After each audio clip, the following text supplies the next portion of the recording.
¿Qué tal, profe? Buenas. Este es mi video del control PID. El control PID es un mecanismo de control que a través de un lazo de retroalimentación permite regular la velocidad, temperatura, presión o flujo, entre otras variables de un proceso en general. El control PID calcula la diferencia entre nuestra variable real contra la variable deseada. En sistemas de bombeo, regularmente nos interesa mantener la presión o flujo constante. Por lo tanto, el controlador PD mide la diferencia entre la presión de la tubería y la presión requerida y actúa variando la velocidad del motor para que podamos tener nuestra presión o flujo constante. El algoritmo de control incluye tres parámetros fundamentales: ganancia proporcional P, integral I y derivativo D. El parámetro proporcional P mide la diferencia entre el valor actual y el set point en porcentaje y aplica el cambio. Por ejemplo, para aplicaciones sumergibles el valor recomendado es del 50% y para aplicaciones centrífugas el valor recomendado es del 10%. El parámetro integral I se refiere al tiempo que se toma para llevar a cabo acción correctiva. Mientras el valor sea más pequeño, el ajuste será más rápido, pero puede causar inestabilidad en el sistema, oscilaciones y, por ejemplo, vibración en el motor y de la bomba. El valor recomendado, por ejemplo, para aplicaciones sumergibles es del 0.5 segundos y para aplicaciones centrífugas es de 1 segundo. El parámetro derivativo de emite una acción predictiva, es decir, prevé el error y indica una acción oportuna. Responde a la velocidad del cambio del error y produce una corrección significativa antes de que la magnitud del error se vuelva demasiado grande. Un ejemplo de control de lazo cerrado. Aquí tenemos esta. Este es un sistema de control de lazo cerrado con control PID, donde nosotros donde dice HT es el sensor que determina el estado del sistema, ya sea termómetro, un caudalímetro, un manómetro, etcétera, cualquier sensor. Y en el actuador que genera la señal que gobernará al controlador. Un actuador se modifica al sistema de manera controlada, por ejemplo, una resistencia eléctrica, un motor, válvula, bomba, etc. Aquí, la señal RT se denomina referencia y indica el estado que se desea conseguir en la salida del sistema YT. En un sistema de control de temperatura, la referencia RT será la temperatura deseada y la salida YT será la temperatura del sistema controlado. Aquí en este esquema nosotros podemos observar que la entrada del controlador PD es la señal del error ET. Esta señal indica al controlador la diferencia que existe entre el estado que se requiere conseguir o la referencia RT y el estado real del sistema por medio del sensor de la señal, que es HT. Si la señal del error es demasiado grande, significa que el estado del sistema se encuentra lejos del estado de referencia. Pero por lo contrario, el error es pequeño, significa que el sistema ha alcanzado el estado deseado. Características básicas. Aquí comenzamos con una síntesis de las características del controlador PD, para lo cual consideraremos el algoritmo teórico elemental.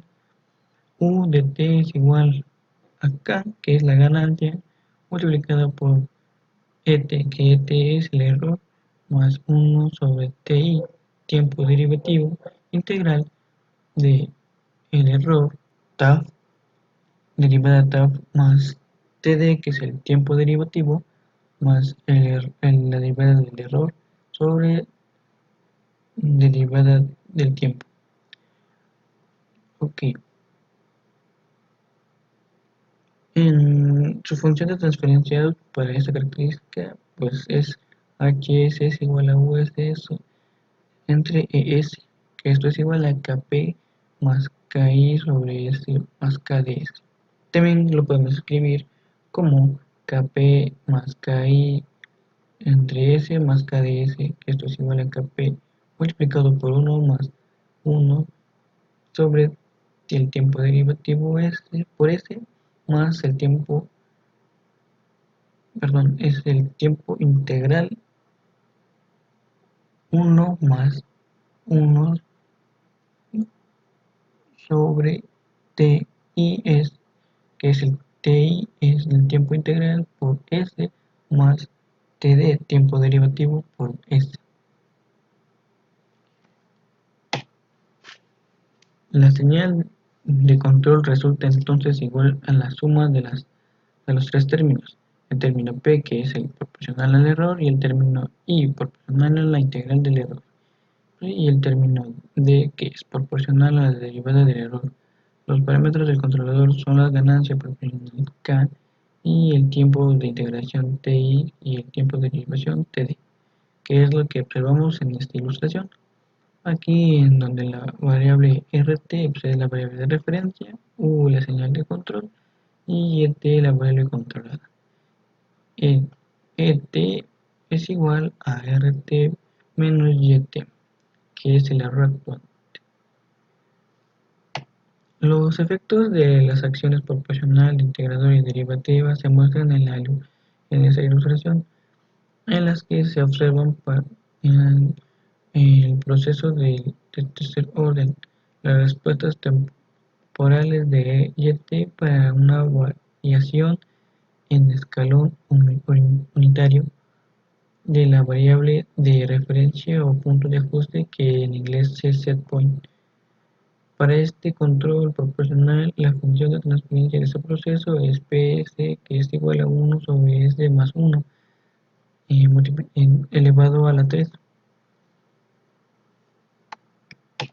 La simulación de este sistema de las con control proporcional integrador, ahora con un control puramente proporcional, el error del estado de régimen disminuye cuando K aumenta, pero el sistema se hace más oscilatorio.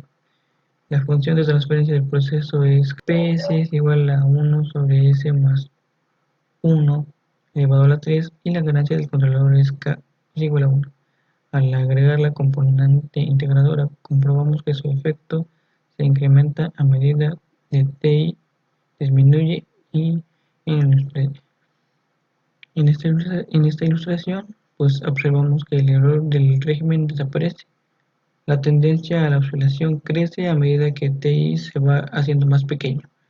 Por lo tanto, el controlador PID combina las tres acciones descritas y cada una compensa la característica indeseable de la otra. Aquí podemos ver cada una de las acciones, por ejemplo, el proporcional, integral y derivativo, que pues, cada una de estas acciones, pues por ejemplo, en la integral, en el estado estable, anula el error, y la acción derivativa, pues suprime el efecto oscilatorio de la acción integral, ya que el efecto anticipado agiliza la respuesta y aumenta la estabilidad relativa del sistema. La acción proporcional cambia la rapidez con la que se recupera el punto de ajuste, y estos comportamientos descritos se pueden observar aumentando el valor de cada acción individualmente en el proceso, tal y como lo vemos en esta ilustración.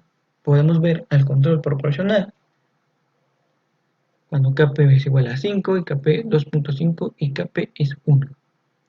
En el integral Ti, que Ti es el tiempo integral, que es igual a 1,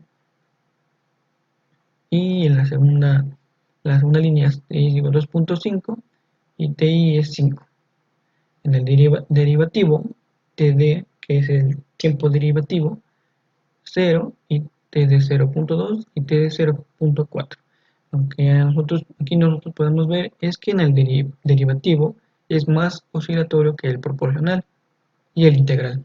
Aquí también en la parte de abajo podemos ver la ecuación de cada uno, por ejemplo, para el proporcional, que es Kp por el error, y por el integral, que es Ki, la ganancia derivada del error, derivada de t, y para el derivativo, que es Kd derivada del error, entre derivada T. También hay o existen sistemas de lazo abierto. Por ejemplo, aquí tenemos HS, GS, que HS es el contenedor, GS la planta y GS la salida. Pues para este caso, pues podemos poner un ejemplo. Eh, para poder entenderlo mejor, podemos decir que un sistema de un automóvil donde la planta pues, sería el motor y el controlador de un sistema que consigue esa tracción constante. Este tipo de sistemas son muy poco útiles porque no podemos disponer de la información de la salida para controlar la entrada. No les prestamos más atención. Si queremos tener en cuenta las posibles perturbaciones de la salida, pues deberíamos medirla continuamente para comprobar que sí cumple con nuestros requisitos. Unas aplicaciones, con excepción de los casos que en el control sin retroalimentación es aceptable, prácticamente todas las aplicaciones de control de procesos se benefician de un control PID. En términos de control de temperaturas buenos, pues, por ejemplo, tendremos el tratamiento térmico de metales secuenciales de la rama y nivel. Necesitan un control preciso para garantizar que las propiedades metalúrgicas deseadas sean alcanzadas. Un secado o evaporación de solventes de superficies pintadas, pues las temperaturas demasiado altas pueden dañar los sustratos, mientras que temperaturas demasiado bajas pueden ocasionar daños al producto y mala apariencia. Curado de goma, control de temperatura preciso, pues garantiza que el curado completo sea alcanzado sin que se afecten desfavorablemente las propiedades del material. Cocción, hornos comerciales que necesitan seguir estrictamente secuencias prescriptas de calentamiento y enfriamiento para garantizar que las relaciones necesarias ocurran. Cerámicas, pues hornos continuos tienen que producir altos niveles de calor, pero están sujetos a cargas térmicas variables. Esto hace una aplicación ideal para el control PID. Y por último, pues además muchos procesos científicos y químicos dependen de un control preciso y cuidadoso de la temperatura. Y eso es todo. Gracias.